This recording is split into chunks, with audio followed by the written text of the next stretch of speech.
శక్తి వనరులు ఉపయోగించేటటువంటి ఇంధన వనరులను మనం వినియోగించే కాలాన్ని బట్టి రెండు రకాలు ఉంటాయి. అవి కాస్త రెన్యూవబుల్ అండ్ నాన్ రెన్యూవబుల్ ఉంటాయి. కానీ అవి లభించేటటువంటి విధానాన్ని బట్టి 2 టైప్స్గా డివైడ్ చేస్తాం.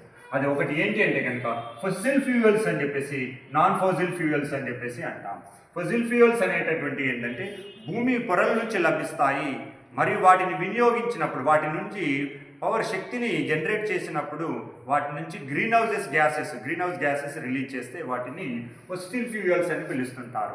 శిలాజ ఇంధనాలు అని పిలుస్తాము. ఆ శిలాజ ఇంధనాలు అనేటటువంటివి భూమిలో నుండి లభించినా లభించకపోయినప్పటికీ ప్రకృతిలో లభిస్తాయి, కానీ వీటి ద్వారా గ్రీన్ హౌస్ గ్యాసెస్ అనేటటువంటివి రిలీజ్ అవ్వవు. అలాంటి వాటిని అశిలాజ ఇంధన వనరులు అని పిలుస్తుంటాం. ఫర్ ఎగ్జాంపుల్గా చూస్తే ఫొసిల్ ఫ్యూయల్గా చూస్తే కనుక ఏమిటి, కోల్ కానీ, న్యాచురల్ గ్యాస్ కానీ, పెట్రోలియం, డీజిల్స్ అనేటటువంటి ఉన్నాయి.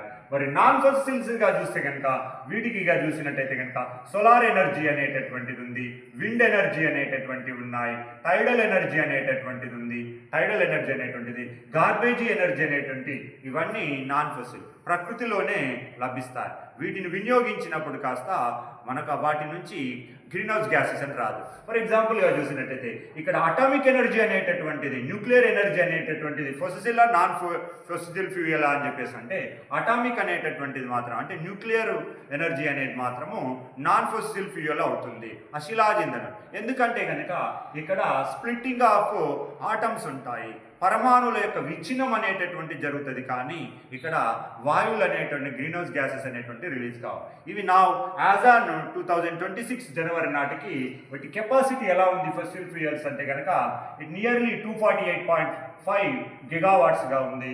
అదే నాన్ ఫొసిల్ ఫ్యూయల్స్ అయితే కనుక 272 గిగావాట్స్గా ఉంది.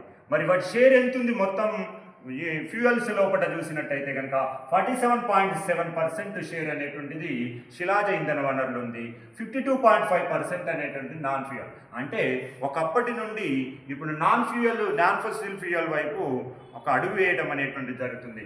అందుకనే కూడా శిలాజ ఇంధన వనరుల వాడకం తగ్గింది, అశిలాజ ఇంధన వనరుల వాడకం పెరిగింది. Like solar, wind energy, టైడల్ energy, ఒక గార్బేజీ పవర్, ఇలాంటివి ఎనర్జీస్ అనేటువంటి పెరగడం అనేటువంటిది ఒక మంచి సంకేతం అని చెప్పొచ్చు. అది 52.5. లైక్ బయోమాస్ ఆల్సో కూడా నాన్ ఫొసిల్ ఫ్యూయల్స్ అంటాం.